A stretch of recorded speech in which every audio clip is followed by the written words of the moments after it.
By all means, take the test. Or what is very important, like Larry said, that we know our spiritual gifts. That way we know. It's what he said. What he said about the piece. I saw like the pieces of a puzzle. We all have our perfect fit into the puzzle.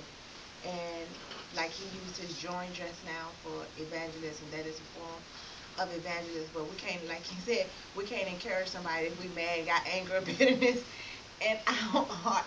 So it is important, to take heed to what Mr. Murray said, and to really know and to seek God about our spiritual gifts, and about not even just the spiritual gifts, but about our shape. It's important to know our shape in the kingdom and even in the school. Because we never know. Somebody could be getting bullied in the school, and they may come to you for help. And if they come to you for help, how would you help them? What would you do to help them? Uh, that's what you knew somebody saying would be. Hmm. And they came to you. They came to you very emotional, very upset, crying, threatening to kill themselves because they're being bullied. How would you help them?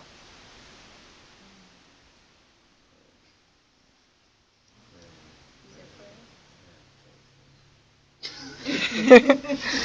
While they die. Oh.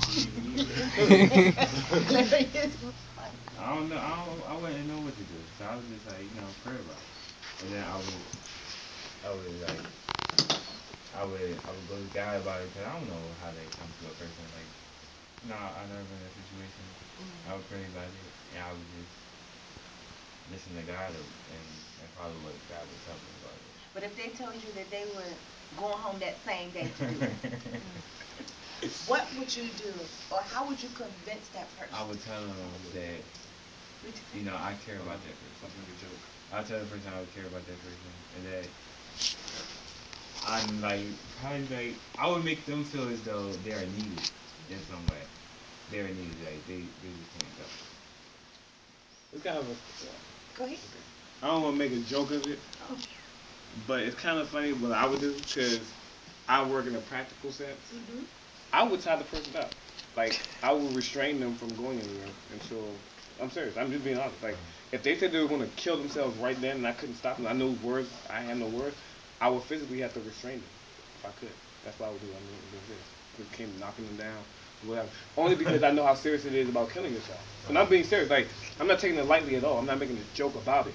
What I'm saying is when we're at a place like right now when we can't say what we would do or we will have no words, then I'm gonna do whatever it takes. I'm just gonna be honest, and I will physically have to restrain you. I will. Well, That's just my answer to it.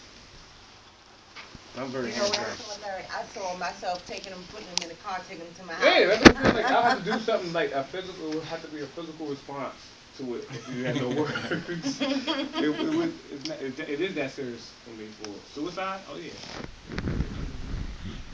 I can walk outside right now and just go walk in traffic because I couldn't.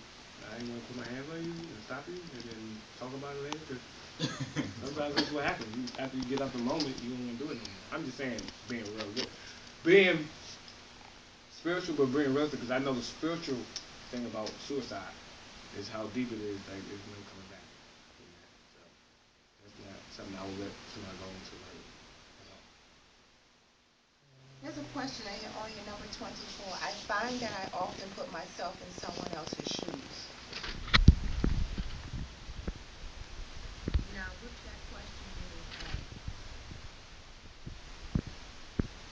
Amy, I see that you agree. But what was the rest of you all's response? Because you know the old saying, we don't know what a person is going through unless we've walked in their shoes. I feel the same. I would too. Now that question really is a good question for encouragement. How would you encourage someone? Huh? Especially, how would you encourage someone? Because to me, that question is more of a question of encouraging. I find that I often put myself in someone else's shoes. I want to encourage them. I'm gonna use another example. You go ahead. You about to say No, something? Um, let's just say somebody called you on the phone, mad at their own parents. We just gonna use the parents since we all UP. A lot of times parents get work your nerves, and you need somebody to vent to. How would you encourage that person on the other end that's calling to vent about their pain? Uh, me, I would like come from both sides. Like come from what they like. I like make them feel comfortable. Come from their side first, and then I go to come from the parent side. That's like what I do to Angie. You I go, come from being her sister, and then I come from where I know my mom is at. Larry. Do that same thing? Same thing I do. I do that all the time. I always, before I give the other side, I always be like, oh, I understand. I mean, I Yeah. show the understanding part, like, make sure they know that I understand what they're saying. But then I also give them the other side about why this might be going on or why they look at it that way. And, yeah, that's how I work. I don't know why I just picked that question, but to me that's a question of encouragement.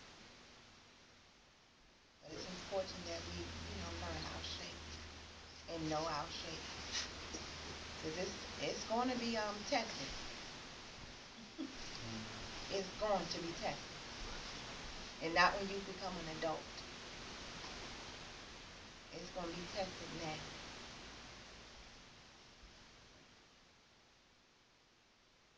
What was your high school for your test?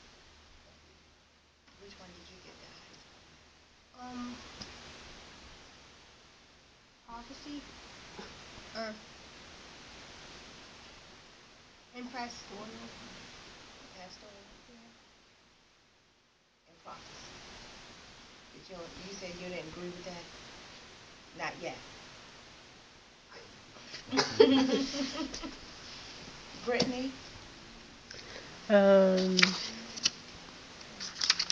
my two highest were giving and merciful. and Emily, yours was merciful and pastoral. And you said you don't agree with that either, huh? I agree with pastoral. Can I share something? Mm-hmm. Neither did Pastor Stephanie Thomas. But look at her now. That's a crime example. A lot of times people feel, I ain't got nothing to say. What I got to share? But she would sit you down as if you was in a therapist room, in a chair, lay back, and just sit there and just, how was your day? That's also what we say about your experiences, how they shape what you think your spiritual gift might be. 'Cause your experiences might tell you going through life where nobody wanted to hear what you had to say. So you Right. might grow up thinking, I ain't got nothing to say because I grew up, nobody wanted to hear what I had to say. And you might be actually called to be a pastor, someone speaks out. Mm-hmm. Or you might grow up with no friends, and you might be called to be an evangelist. So you grew up with no friends, so now you feel like how can I reach anybody? Nobody likes me. So that's why I say it's important to know all parts of it because that's going to make you. It's not just one thing that makes you; it's the sum of it. So you have to look at all that. Yes, sir. Oh, I just wanted to say kind of from the onset when everyone was first sharing what their highest and lowest scores were, um, that just keep in mind with the test. The test was um, the kind of using situations to determine giftings. And giftings and offices are not necessarily the same thing. Sometimes your strongest gifting is really like the office God's calling you to, but sometimes you can have a strong gifting and just score high on the gifting now because this is where you are in like your specific stage. But then not necessarily. There are people who have strong pastoral gifts who are not called to pastor. There are people who have strong evangelistic gifts that are not necessarily in a fivefold evangelistic office. If that makes sense. So I think those terminologies that help you kind of be more relaxed because you were saying Kelly, you were saying you had like prophecy and what was that one, pastoral? Pastoral. And it's kind of like you could definitely have pastoral gifts and prophetic gifts, and if you never exercise those gifts, you wouldn't know. So you really couldn't say. But it doesn't mean that you're going to like be a prophet tomorrow. We're going to like start passing the mic and start putting people prophesying. It doesn't mean like because you can have a gift and like never. There are people with pastoral gifts who never pastor, but they just move out. But there are people with evangelistic gifts who never walk around and go on out to nations. They have strong evangelistic gifts, and so they use their gifts in where they are or however God allows them. There's some people who have strong you know, Pastor William has strong teaching gifts. So even though he moves as a pastor, he uses his teaching gifts. So Apostle uses a variety of gifts. Sometimes she goes into her prophetic gifting. Sometimes she goes into her. I've seen her in almost every office. I've seen her in her apostolic office and gifting. I've seen her in her evangelistic gifting. I've seen her in her pastoral gifting a lot of times. So I just wanted to kind of throw that out there and cast that out, so you can keep that in mind. Like sometimes the giftings are not as you think of a gifting. When we get a gifting, we think of the office, and we're like, no, that's not me. So just keep in mind, like, well, the office might not be you, but the gift may be something that you possess. You just don't know it because you haven't been put in a situation.